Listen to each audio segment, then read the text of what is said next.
সবাইকে hello and welcome back to our channel. আশা করি সবাই ভালো আছো, সুস্থ আছো এবং অনেকে ডিসেন্ট্রালাইজ কাউন্সিলিংয়ে বসেছো।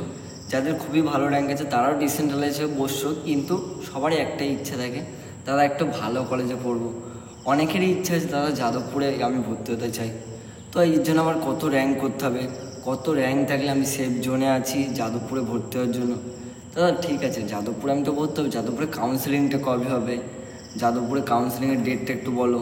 তারপর যাদবপুরে কবে থেকে ক্লাস স্টার্ট হবে, কাউন্সিলিং কবে শেষ হবে, তো সব কিছু আজকের এই বিস্তারিত ভিডিওতে জানিয়ে দেবো। তো ভিডিওটা প্রথম থেকে শেষ পর্যন্ত দেখো। ভিডিওটার পুরোপুরি দেখার পর যদি তোমাদের ভালো লাগে তো অবশ্যই লাইক শেয়ার করতে তো ভুলবে না। তো চলো ভিডিওটা শুরু করি। তো দেখো, ফার্স্টে আমাদেরকে জানতে হবে যাদবপুর ইউনিভার্সিটির, যেখানে ডিসেন্ট্রালাইজ কাউন্সিলিং হয়। এটা একটা গভর্নমেন্ট ইউনিভার্সিটি যেখানে ডিসেন্ট্রালাইজ হতে চলেছে। তো কবে আমাদের ডিসেন্ট্রালাইজ হবে, কারণ সামনে আমাদের অলরেডি পুজো চলে আসছে। এখন কি ডিসেন্ট্রালাইজ হতে পারে নাকি পুজোর পরে হবে?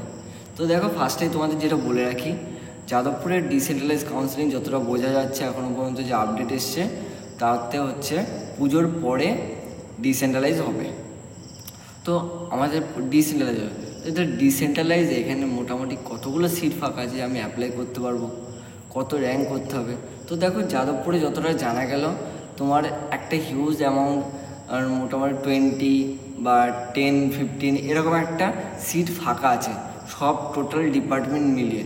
ওটার জন্য ওই যে ফাঁকা সিটগুলো আছে সেটার থ্রুই তোমাদের ডিসেন্ট্রালাইজ কাউন্সিলিং হবে। এবার আমাদেরকে জানতে হবে আমাদেরকে কত র্যাঙ্ক, লাস্ট র্যাঙ্ক কত আমাদের রাখলে আমরা যে কোনো কাস্টে থাকি না কেন আমরা সেফ জোনে থাকবো যাদবপুরের ডিসেন্ট্রালাইজ কাউন্সিলিংয়ের জন্য। আমার কি 10,000 র্যাঙ্ক করলে আমি হবো, নাকি 400 র্যাঙ্ক করলে, নাকি 200 র্যাঙ্ক করলে?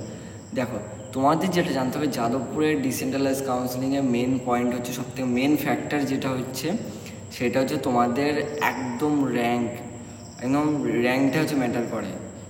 তো তোমাদের মোটামুটি যাদের র্যাঙ্ক 300 থেকে 400-র মধ্যে আছে, যাদের র্যাঙ্ক 300 থেকে 400-র মধ্যে আছে, এখনও ডিসেন্ট্রালাইজ করবে ভাবছো, তারা যাদবপুরে অ্যাপ্লাই করতে পারো, ভালোভাবে তাদের একটা ডিপার্টমেন্ট পেয়ে যেতে পারো। তো এটা গেল। তো যাদবপুরের যে আমাদের ডিসেন্ট্রালাইজ সেটার এক্স্যাক্ট ডেট মোটামুটি ধরো আমাদের এর পরের আর কদিন পর থেকে আমাদের পুজোর ছুটি শেষ হওয়ার পরের সপ্তাহ থেকেই, যেদিন শেষ হবে তার পরের সপ্তাহ থেকে ডিসেন্ট্রালাইজ কাউন্সিলিং শুরু হয়ে যাবে। 3-4 দিনের মধ্যে ডিসেন্ট্রালাইজ শেষ হবে। তারপরে তোমাদের একটা ওরিয়েন্টেড প্রোগ্রাম হবে, ওরিয়েন্টেশন যে প্রোগ্রাম আছে সেটা হবে 1 সপ্তাহ ধরে, তারপরে তোমাদের প্রপার ক্লাস আরম্ভ হয়ে যাবে। তো এটা গেল টোটাল যে বিস্তারিত জিনিসটা যাদবপুরের। অনেকে বলছে দাদা ডিসেন্ট্রালাইজ যাদবপুরের খবরটা বলো, যাদবপুরে এখনও হচ্ছে না কেন? তো দেখো, যাদবপুরে যেটা সেটা হচ্ছে তারা চাইছে পুজোর পরে কন্ডাক্ট করাবে। মোটামুটি ধরে নাও তোমাদের নভেম্বর মাস থেকে ক্লাস স্টার্ট হয়ে যাচ্ছে যাদবপুরে, এবং যারা যারা ডিসেন্ট্রালাইজ হবে তাদের জন্য নতুন আপডেট চলে আসলো। এবং দেখো, তোমাদের যাদবপুরে তোমাদের যে র্যাঙ্কটা বললাম সেই র্যাঙ্কের বিষয়ে তোমাদেরকে তো অবশ্যই থাকতে হবে, তার সাথে সাথে তোমাদের কী কী ডকুমেন্টস লাগতে পারে। দেখো, তোমাদের মেনলি যেটা লাগবে 10-12 মার্কশিট, অ্যাডমিট কার্ড, তারপরে তোমার কাস্ট সার্টিফিকেট, যারা পিডব্লিউডি আছে পিডব্লিউ সার্টিফিকেট, ডমিসাইল সার্টিফিকেট, আর বিভিন্ন যে ডকুমেন্টসগুলো তোমরা অন্যান্য কলেজে ডিসেন্ট্রালাইজে গিয়েছিলে তো সেই সব ডকুমেন্টসগুলোই বলো তোমার যাদবপুরে লাগবে।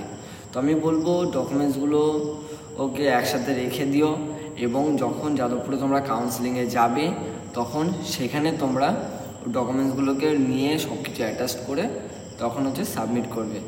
আদারওয়াইজ বলো তোমাদের একটা ডকুমেন্টস মিসিং থাকলে বলো তোমাদের কোনো জায়গাতে যে কোনো কলেজে কাউন্সিলিংয়ে বলো প্রবলেম হতে পারে। এটার জন্য বলবো ডকুমেন্টস একদম মানে প্রপারভাবে রেখে দেওয়া মাস্ট। তো আজকে তোমাদের যাদবপুর ইউনিভার্সিটি নিয়ে টোটাল ডিসকাস করে দিলাম। তো ভিডিওটা কেমন লাগলো জানিও, আর বলবে তোমরা যারা যারা এই ভিডিওটা দেখছো তারা তো লাইক শেয়ার কমেন্ট করবে, তার সাথে সাথে তোমরা তোমাদের বন্ধুদের কাছে এই ভিডিওটা পাঠিয়ে দাও যারা যারা জানে যাদবপুরে ইচ্ছা আছে যাদের, কিন্তু যাদবপুরে কবে হবে সেটা জানতে পারছে না। তো তাদের কাছে এই ভিডিওটা পাঠিয়ে দাও। আর তোমাদের হেল্পটাই হচ্ছে সবার থেকে বড় পাওয়ার, যেটা বন্ধুদেরকে হেল্প করতে পারে, ভাইদেরকে হেল্প করতে পারে। অর্থাৎ তোমরা যতটা হেল্প করবে ততটা তোমরা তাদের থেকে ভালো বেনিফিট পাবে। তো এটা বলবো সবাই সবাইকে হেল্প করো, সবাই সবার পাশে থাকো। আর এই ছোট্ট পরিবারে যারা নতুন আছো তারা এই ছোট্ট পরিবারের বেল আইকনটা অল করে দিয়ে পরিবারের সদস্য হয়ে যাও। তো আজকের ভিডিওটা তোমার জন্য এতটুকুই রাখলাম, দেখা হচ্ছে নেক্সট আবার নতুন ভিডিওতে। তো আজকের মতো টাটা। তো ভিডিওটা লাইক শেয়ার করতেও ভুলো না। আজকের মতো এখানে শেষ করলাম।